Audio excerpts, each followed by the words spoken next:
একজন ঘড়ি মেকানিক রয়েছে।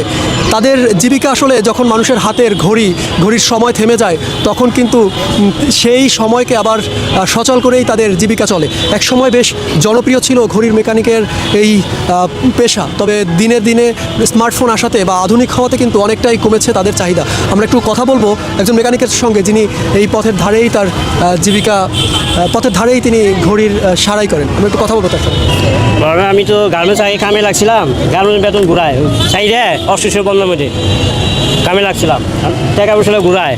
কাম বড় ভাই এবার ঘড়ি মিস্ত্রি পুরান ঢাকায় দেখা গেছে কইলাম আমাদের কাম শিখে তার দোকান আমার বুঝাই দিল।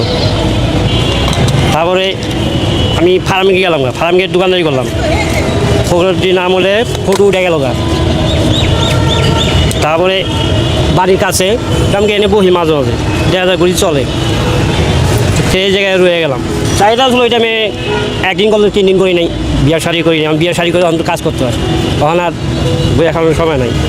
আমার মনে হলো মাসে 20,000 কামাই, একটু বাচ্চা পড়ায় হের পিছনে লাগে 3,000।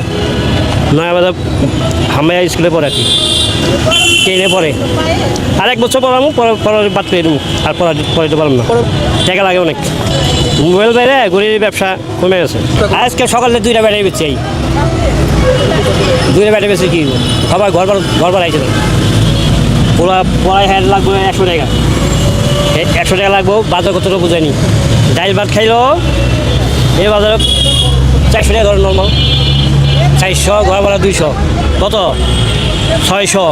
হ্যাঁ, পড়ার পরে হ্যাঁ লাগে 100, কত? হ্যাঁ, কত হয়েছে? পুরা 100, 700। আমার 3 জনের ওষুধ লাগে 100। ডায়াবেটিস ইনসুলিন দিতে হয়, ট্যাবলেট খাইতে হয়। মানে দিন নাই, ডাইল ভাত খাই ভালোই আছে, আরামই আছে। সব ঘড়ি তো হ্যাঁ, এইসব যেই করবো আমার। হ্যাঁ হ্যাঁ,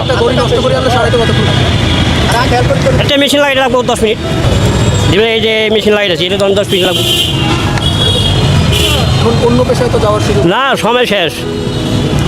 ডায়াবেটিসে শক্তি কমে গেছে, মাথা ঘুরায়, ডাক্তার আটবেন তো 10 মিনিট আসলে মাথা ঘুরায়।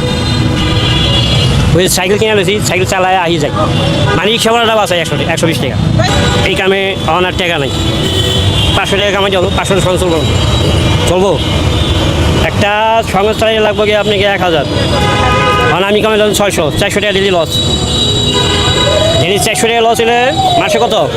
মানে এই লস কেমনে পোষায়? আমার আত্মীয় স্বজন আছে, হেরা দেয়। আমার সময়টা আছে বছরে 36,000 পাই, 100 টাকা রোজ। ওইটাও চালাই, ওইটা পায়ে ব্যাঙ্গে ফালাই, আস্তে আস্তে 10,000 করে বাই করি, এমনি ঢুকাই, ওটা চালানো শেষ। ঋণ নাই, 1 টাকা ঋণ নাই, সবজি নাই, না ঋণ নাই, কিস্তি নাই। এখানে কাজ কমার ক্ষেত্রে আমার মনে হয় 2টা। প্রযুক্তিগত যে উন্নয়ন, সেই উন্নয়নের ধারা যদি আমরা দেখি, তাহলে আগের যে ঘড়িগুলো ছিল, অর্থাৎ আপনার ডায়াল ঘড়ি যেগুলো, সেই ঘড়িগুলোর কিন্তু এখন পরিবর্তন এসেছে। বেশিরভাগ মানুষ কিন্তু এখন প্রযুক্তির কারণে মডার্ন যে আধুনিক ঘড়ি সেগুলো ব্যবহার করে, যেগুলোর মেকানিক্যাল যে কাজ সেগুলো কিন্তু ওনারা করেন না, সেগুলো বিভিন্ন প্রযুক্তির সাথে রিলেটেড যেই সংস্থাগুলো তারাই করেন। তো সেই জন্য কিছুটা ওনাদের কাজের সাথে কিছু ধরনের পরিবর্তন হয়েছে। এই জন্য হয়তো ওনাদের যেই ঘড়ি ওনারা ঠিক করেন সেই ঘড়ি কিন্তু এখন চলছে না বাজারে, যার ফলে ওনাদের কাজের কিছুটা কম